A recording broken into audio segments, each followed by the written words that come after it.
காட்டுல கிளியும் காக்காயும் உட்காந்து பேசிட்டு இருந்ததா. அப்ப காக்காயை பார்த்து கிளி சொல்லிச்சான் ரொம்ப திமிரா, யூ டைரக்ட்லி காக்காய் தள்ளி உட்காரு.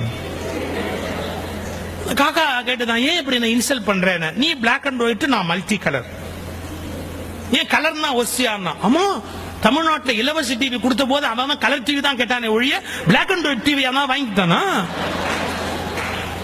அதனால கலருக்கு தான் மரியாதை ஜாஸ்தி, பிளாக் அண்ட் ஒயிட்னா மரியாதை இல்லை அப்படின்னு காக்காயை சொன்ன. காக்கா சொல்லிச்சு, என்னமோ தெரியலப்பா, என்ன கடவுள் படைக்கும் போது கரண்ட் கட்டா போச்சு என்னமோ, நான் கருப்பா போயிட்டேன், அது ஒரு பெரிய விஷயமா அப்படி பேசிக்கிட்டு இருக்குது காக்காயும் கிளியும்.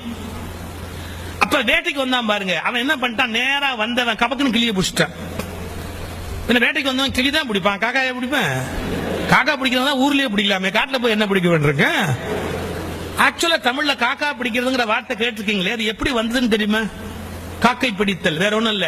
ஒருத்தன் கால் கை பிடித்தாவது வாழ்க்கையில முன்னுக்கு வருது. கால் கை பிடித்தல், காக்கை பிடித்தல், காக்காய் பிடித்தல்னு போச்சு.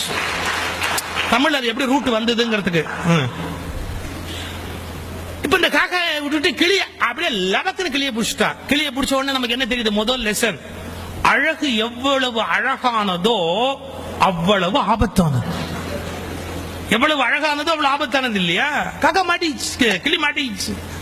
கிளிய பிடிச்சி நேரம் வீட்டுல கொண்டாந்து வச்சுக்கிட்டு அந்த கிளிக்கு பேசுறதுக்கு பழக்கிறா. இந்த காக்கா பின்னாடியே வந்து என்னன்னு பாக்குது. இந்த கிளிக்கு என்ன சொல்லி கொடுக்குறான், குட் மார்னிங் சொல்லு அப்படி கத்து கொடுக்குறான். கிளிக்கு வரல.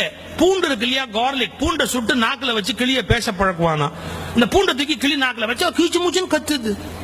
அன்னைக்கு அமாவாசை காக்காய்க்கு வாசல்ல சோறு வச்சிருக்கேன். அவன் பொண்டாட்டி கா கான்னு கத்துற உடனே இந்த காக்கா சோத்தை பார்த்து கிளிய பார்த்து, சோத்தை பார்த்து கிளிய பார்த்து ஒரு வார்த்தை சொல்லிச்சு, பாத்தியாடா, அவன் பாஷையில பேசுறதுக்கு உனக்கு சூடு வைக்கிறான், என்ன என் பாஷையில கூப்பிட்டு சோறு வைக்கிறான்.